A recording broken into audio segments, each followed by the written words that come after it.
No wife, no kids, no life. My brother's family declared at Christmas, taking my savings just a waste of space. They all nodded. I smiled and left. 3 days later, my voicemail was full of their desperate pleas. I never thought that I would be posting here, but after what happened at our family Christmas gathering, I need to get this off my chest. Fair warning, this might be long, but I'm still processing everything. You know that moment when you walk into the room and everyone suddenly goes quiet? That's how my Christmas morning started. I arrived at my mom's house around 10 a.m., exactly when she asked me to come, only to find everyone else had already been there for hours. The Christmas tree was surrounded by open presents, breakfast dishes were being cleared. My brother's Andrew's son, Christian, was already deep into playing with his new games. The first red flag should have been how they didn't wait for me, even though mom specifically told me at 10 a.m. This was our first Christmas without dad, who passed away in October, and everything felt off-kilter. Mom hugged me tightly, but there was something strained in her smile. My sister-in-law, Gabriella,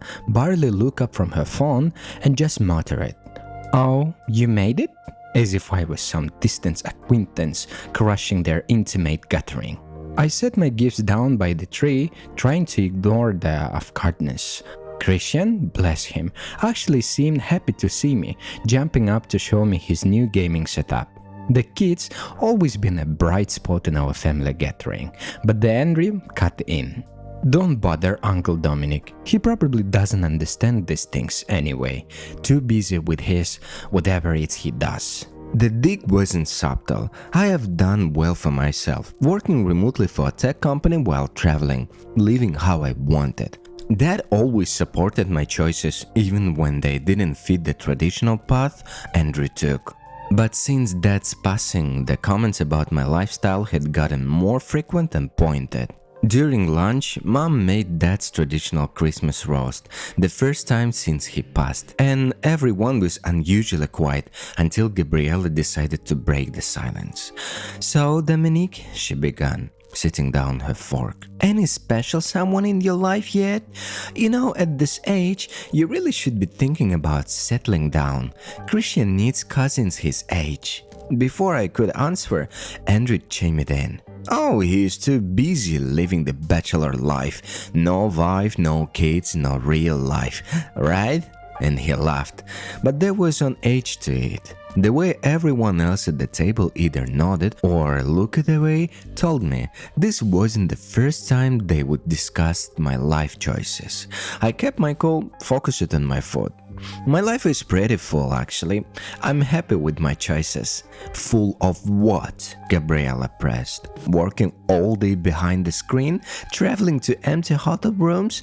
That's not living, that's just existing. You are wasting your potential. Your father would have wanted..." "Don't!" My voice came out sharper than intended. "Don't tell me what Dad wouldn't have wanted." The tension at the table could have been cut with the knife. Mom tried to change the subject, asking about New Year's plans, but Andrew wasn't done. "You know what? No, we need to talk about this," he said, leaning forward, his voice lowering as if he were sharing some profound wisdom. "The will reading is next week, and we need to be realistic here. You have got all this money saved up, no responsibilities. Meanwhile, we are trying to give Christian the best life as possible. It's not fair." "Fair?" That's when I noticed Mom's expression. Guilt. She wouldn't meet my eyes. "What do you mean, be realistic?" I asked, thought I was already starting to put the pieces together. Gabriella jumped in, her voice sickly sweet. "We have had some expenses, Christian's private school, the house renovations, that promised to help with those before he, and we had to borrow against what we knew wasn't coming from the will." My stomach dropped. "Borrow? From where?" The silence that followed was deafening. Finally, Mom spoke up, her voice barely a whisper. "Your portion, honey. They need it. You have so much saved already, and they have a family to think about." I felt like I have been punched in the gut. You took money from my inheritance without asking me? Borrowed, Andrew corrected, as if that made us better.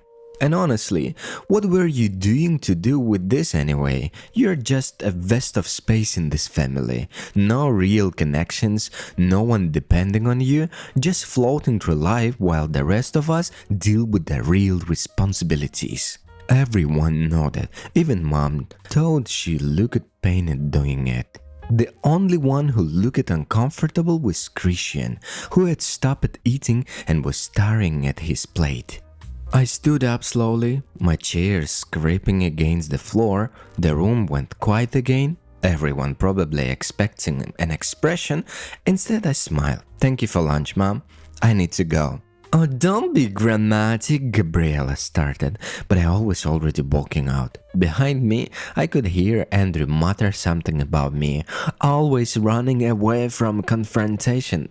I drove home in a daze. By the time I reached my apartment, my phone was already lighting up with the messages, mostly from Mom saying we need to talk things through as a family. One from Andrew telling me to be man up and face reality. I haven't responded to any of them. Instead, I called Dad's lawyer and left a message. Tomorrow morning, I'm going to find out exactly what they have done with my inheritance and what they mean by borrowing.